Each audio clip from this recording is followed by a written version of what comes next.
A proposal in Oregon would bribe the homeless to stay out on the streets by paying them $1,000 per month. This is one of the many factors propelling the Greater Idaho movement, with 11 conservative counties in Oregon attempting to secede the state and join Idaho.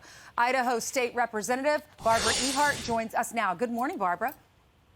Good morning. Thanks for having me. Well, thanks for coming on. Yeah, this is going to make even more people in Oregon want to move to your state. How do you feel about that? You know, this has been an interesting experience from the very beginning when I was approached about just listening to a conversation, just over 2 years ago.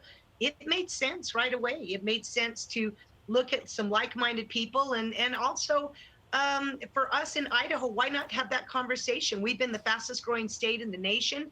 We have, a lot of people moving in here to look at that landmass, to look at the resources, the water, the timber, the minerals. Why not have that conversation? And on top of it, we look at what's happening to Eastern Oregon. They do not share the same values as those who are passing and making these decisions. These decisions are completely antithetical to a constitutional republic. It's really kind of disappointing. Do both states have to agree to this?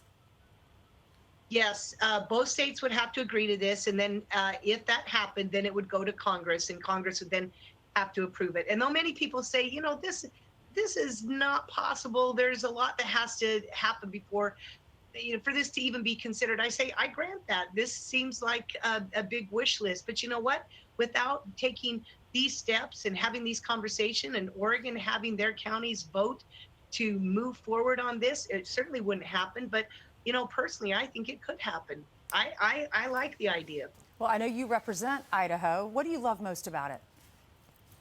You know what? I was born and raised here. Idaho is, first off, it's a beautiful state. But I've had the opportunity to travel and live in many other places, and I've always come back to Idaho because of the people, because of our values. We're traditional family. We're very independent, do it yourself, not rely on the government.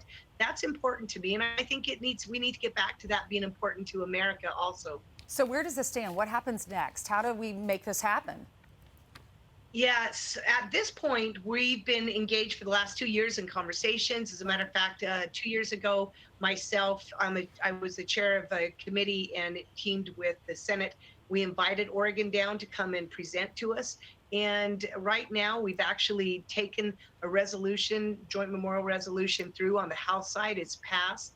And so we've now sent it to the Senate side. And so we'll see. If not this year, it may be next year. But we've had a lot of positive response to this, and Oregon is doing some of the same things. And I think you're seeing a picture right there.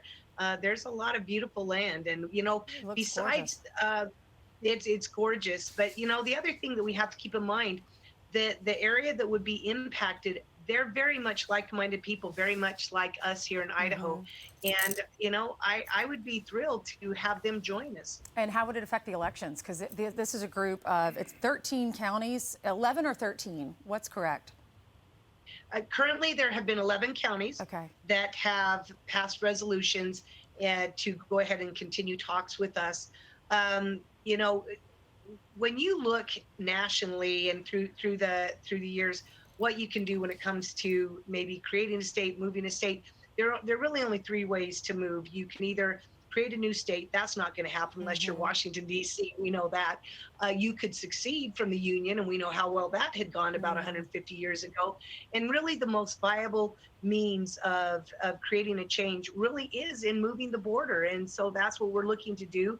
It certainly makes sense. And with the recent Claremont Institute study that had been about a year-long study, Idaho would essentially benefit, as far as it's not going to hurt our people at all. It's not going to cost us. Another benefit for us here in Idaho is, our policies, our laws are very different. In Oregon, they believe in drugs at all levels. And so right on our border, closer to Boise, our major metropolitan area, you'll see a lot of cars over on that other side in Oregon purchasing drugs. Yeah. And one of the great things about this is it would push that border hours away, and hours away from our populace. And from Barbara, we've done so many stories on Portland, and there are people in New York that would love to do this too, because New York City is so liberal.